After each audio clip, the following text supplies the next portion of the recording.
When prices go up on real estate, many times the instinct or the reaction is to try to hold off to try to get a better deal later.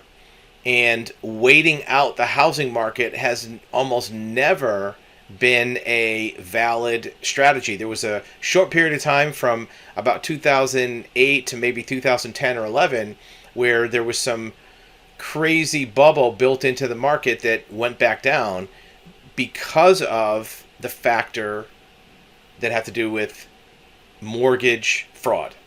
People getting mortgages that weren't legitimate mortgages, and that jacked up the prices of houses. This recent increase in home values doesn't appear to be from a factor that is dissolvable, meaning that they're more permanent, chronic changes in the way houses are used. And we talked before about where some of the increase might have been a pent-up demand that was actually held back and now is equaling out the market.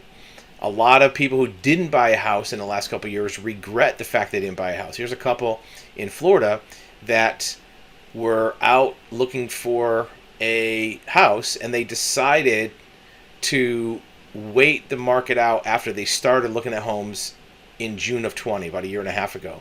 They put their search on pause a month after shopping, thinking it was likely prices would go down at the end of the year.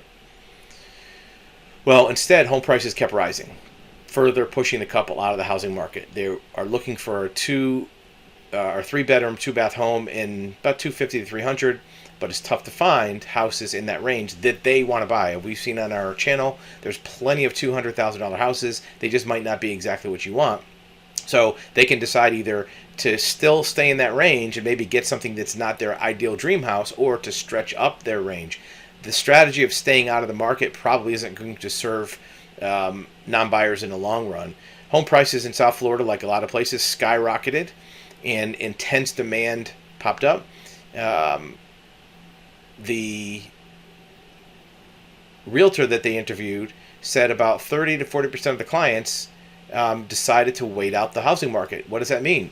Well, think about it. Even with the prices gone up as much as they did, there's still 30 to 40% of clients that are pending in the market.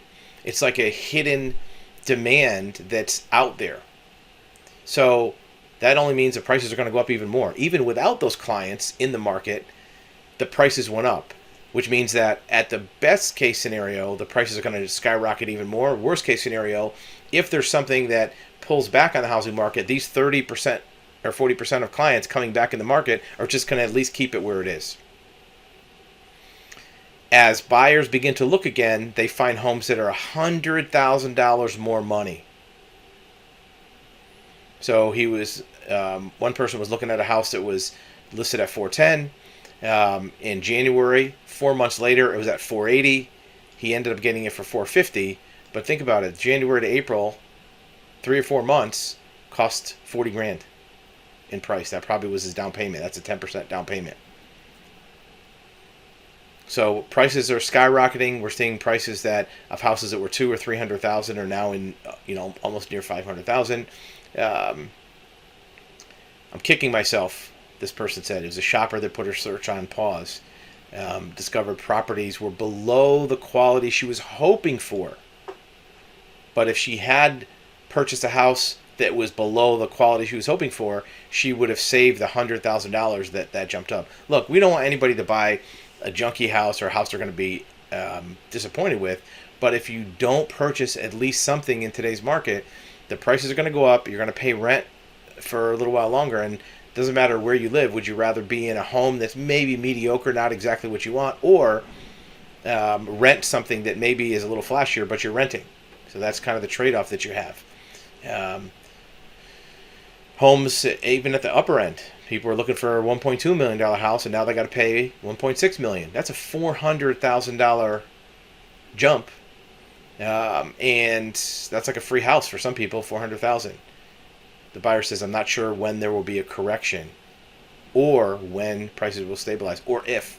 A lot of the signs are pointing to other way around. If 40% of buyers decided to wait, that means those people are still out there lurking. So no matter when more houses come in the market, there's going to be a demand for them. Just food for thought. Keep in mind that You can always buy a cheap house, 200, 250, 280, whatever it is, and get something that maybe is not your ideal house, paint it up, fix it up, spend some money, doing some landscaping, and have something at least that you own that you can live in. And then if at some point in the future you want to trade up because your income has increased or because the market is different, you always have that option, and you're going to be in a better equity position than somebody who's been renting for the last 2 years.